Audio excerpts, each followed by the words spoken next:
Shinjinme. La phrase, prochaine phrase du Shinjinme, très incompréhensible. La phrase est la suivante. Le changement du coup ordinaire dépend de la naissance de nos illusions. Et avec ça, alors, le coup, dans le bouddhisme, coup, en sanskrit sunyata,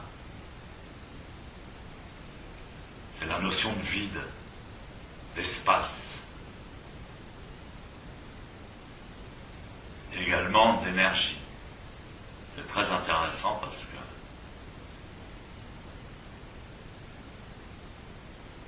alors qu'est-ce que le coup ordinaire?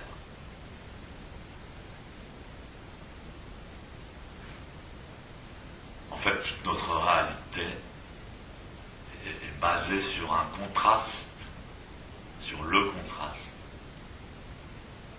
entre l'espace et les objets. Même dans notre propre conscience, on peut considérer que les objets sont représentés par nos pensées. Nos pensées représentent un objet. Par rapport à la non-pensée qui va représenter un espace vide.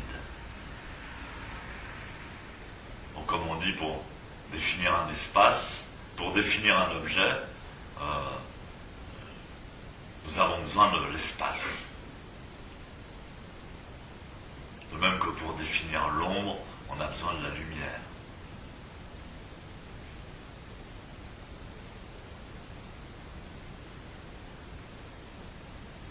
Donc le coup ordinaire, c'est-à-dire notre notion de vide,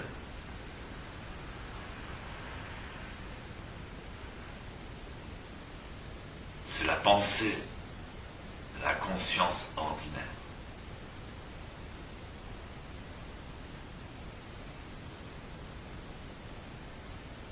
On définit donc le vide d'après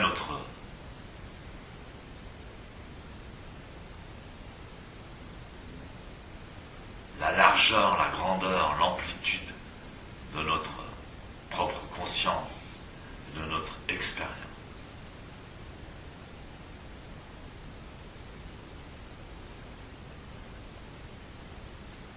Donc si on a des illusions ordinaires, notre notion d'espace, d'énergie, de vide est ordinaire. Il faut savoir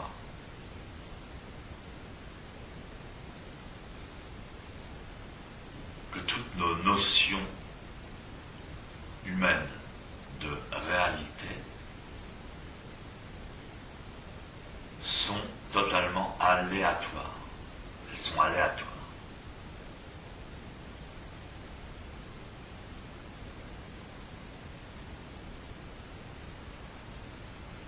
Et elles nous dépassent nous-mêmes. Nous pensons à notre civilisation, à notre humanité comme quelque chose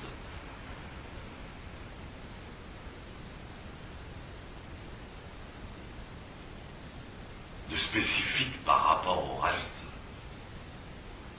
de ce que l'on connaît. Mais la vérité, c'est que la réalité de l'humanité existait déjà avant même l'idée du commencement de son existence. Et si ça avait été par exemple les singes qui aient construit une société civilisée, ou les dinosaures, il y aurait une grande différence avec notre réalité humaine, mais fondamentalement, la notion du coup ordinaire aurait été la même.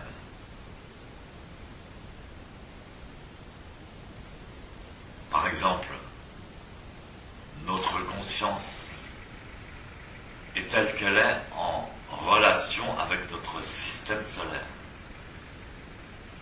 Notre système solaire existait avant nous. Et notre conscience est calquée à partir du système solaire tel qu'il est. S'il y avait 2, 3 soleils, ça changerait tout.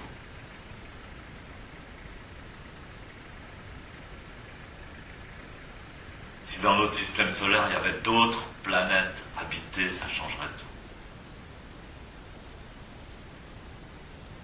S'il y avait plusieurs lunes, ça changerait tout. Si la force gravitationnelle de la Terre était différente, ça changerait tout. Toute notre conscience. Et ça a été prouvé dernièrement.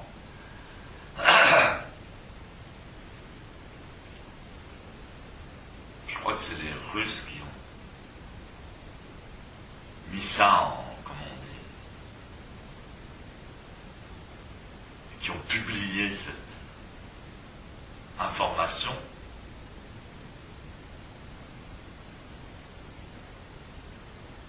Ils ont découvert, surtout en faisant des voyages interstellaires dans l'espace, ils ont découvert que la notion du temps humaine dépendait complètement de la force gravitationnelle. Donc on n'aura pas du tout la même notion de temps sur la Lune. Si on marche, si on vit sur la Lune, on n'aura pas du tout la même notion de temps à cause de la gravité qui va être différente de la Terre. Et on dit qu'en ce moment, enfin depuis quelques années, on a observé que la force gravitationnelle de la Terre diminuait. Et donc notre notion du temps est en train de changer. Elle est complètement liée à la force gravitationnelle.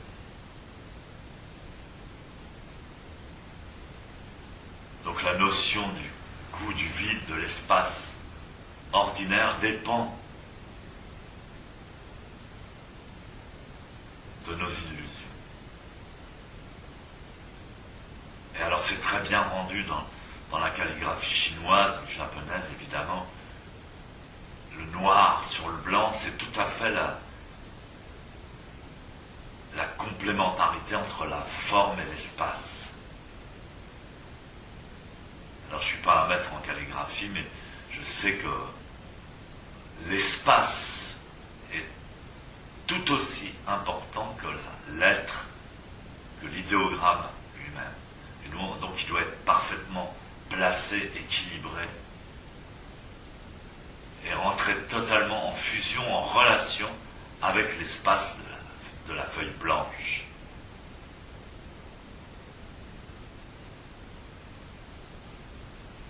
Donc il y a deux mouvements différents qui se produisent dans notre corps pendant Zazen.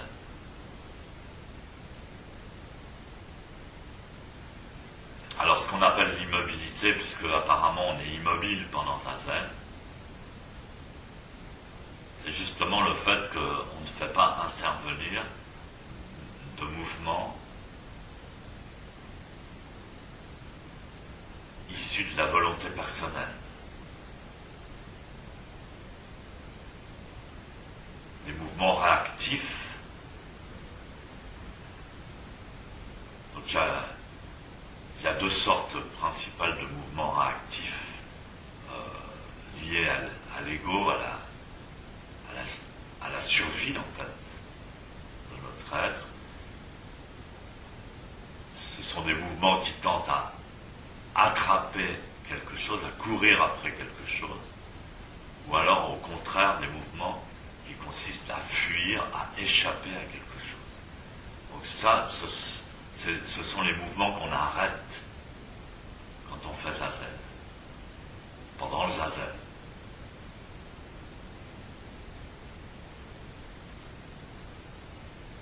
Mais même quand on arrête ces mouvements personnels,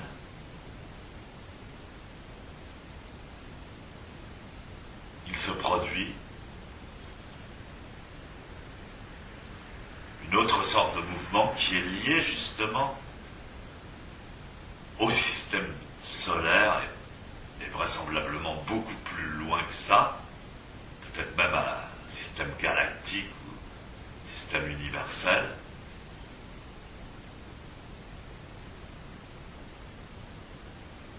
Donc qui va être un mouvement imperceptible, quasiment imperceptible. On parle de biorhythme, par exemple. Donc ça va être un mouvement quasiment imperceptible de notre système nerveux sympathique, parasympathique, musculaire, etc., même cellulaire, en fait. Mais c'est un mouvement qui va être lié directement au fonctionnement, au mouvement général du cosmos, et donc en particulier à proximité de notre système solaire. Donc un mouvement qui va être différent selon la croissance ou la décroissance de la Lune, par exemple, selon le jour ou la nuit, selon la saison également. Et donc en zazen, on doit pouvoir observer ce mouvement et en fait l'accompagner. Donc ça demande d'être très patient et disponible. Et donc on l'accompagne et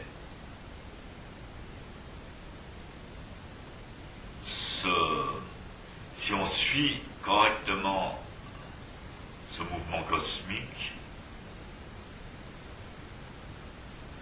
on s'aperçoit que à travers ce mouvement cosmique qui va se passer à travers de nos muscles, comme je vous l'ai dit tout à l'heure, eh bien le corps se rééquilibre, se libère par de très très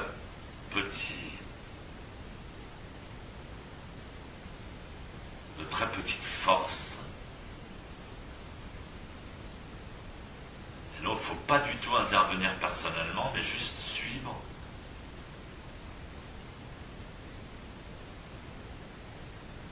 Même entrer dans l'espace, parce qu'il n'y a pas de mouvement sans espace, sans coup.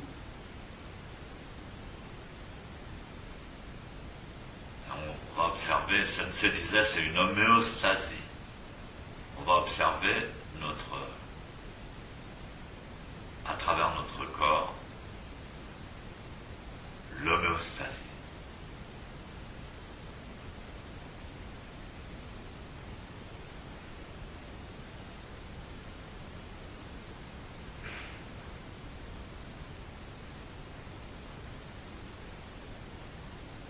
Donc cette posture de zazen, quand on observe l'homéostasie, c'est comme la calligraphie. Toujours la relation entre l'espace et la masse. Donc vous allez observer simplement ce phénomène magnifique qui va se passer dans votre propre corps.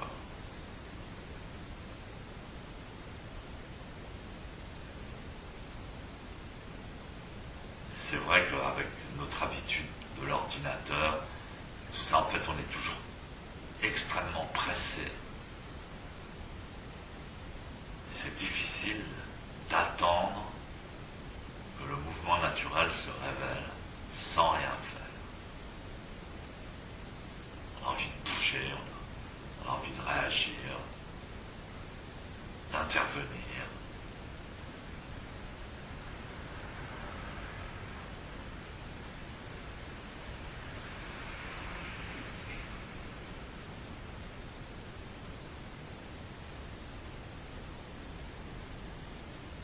Donc c'est important aussi de ne pas oublier de respirer parce que la respiration justement amplifie l'espace.